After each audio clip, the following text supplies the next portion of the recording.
Back from the dead.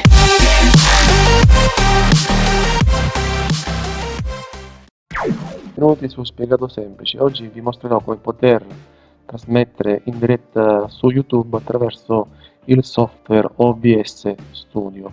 Innanzitutto dovete scaricare il programma, quindi OBS Studio. Open Broadcaster Software, quindi obsproject.com è l'indirizzo. Dovete scaricare il programma in base al vostro sistema operativo, quindi Windows, Mac o Linux. Una volta scaricato il programma, cliccando sull'icona del programma, si aprirà il software OBS Studio. La schermata iniziale è questa, quindi dovete andare in basso a destra dove c'è su controlli, impostazioni,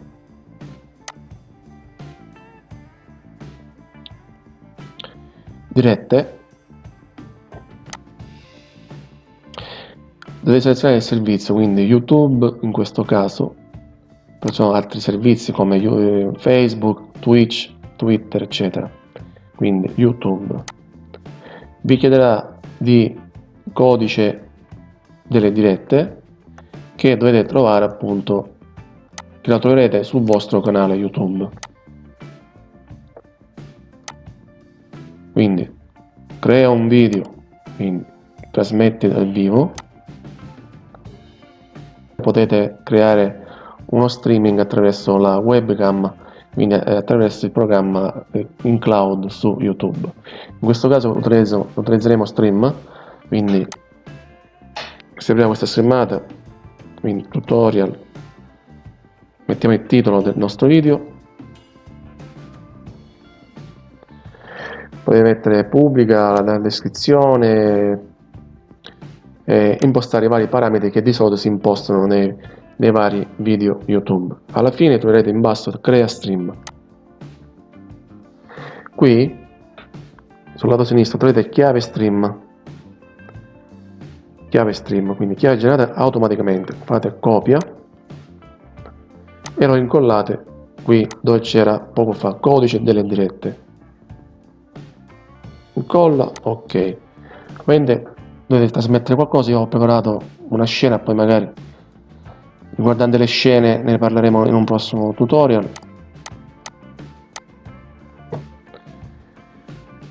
Ecco, questa è l'anteprima della diretta che andremo a trasmettere.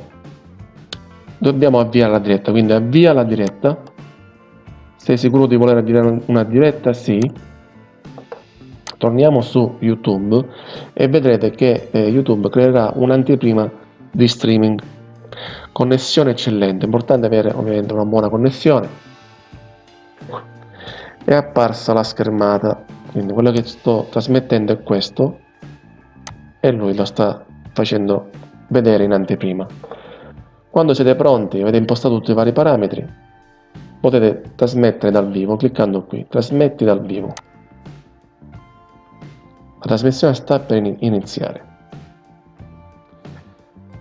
Ciao, benvenuti su Spiegato Semplice, questo è un tutorial di prova. Sto spiegando come poter trasmettere in streaming attraverso il software OBS Studio. Una volta che avete deciso di finire la trasmissione, potete andare su OBS e cliccate su Termina la diretta. Sei sicuro di voler interrompere questa diretta? Sì. Andando su YouTube vedrete che a breve, qui dove c'è scritto connessione eccellente, non ci sarà nessun segnale, ecco, nessun dato. A quel punto potete cliccare su Termina Streaming. Termina. Ecco, come avete visto è semplice, molto semplice trasmettere in diretta attraverso il software OBS Studio. Per adesso è tutto da Spiegato Semplice, ci rivediamo al prossimo video. Ciao! Back from the dead.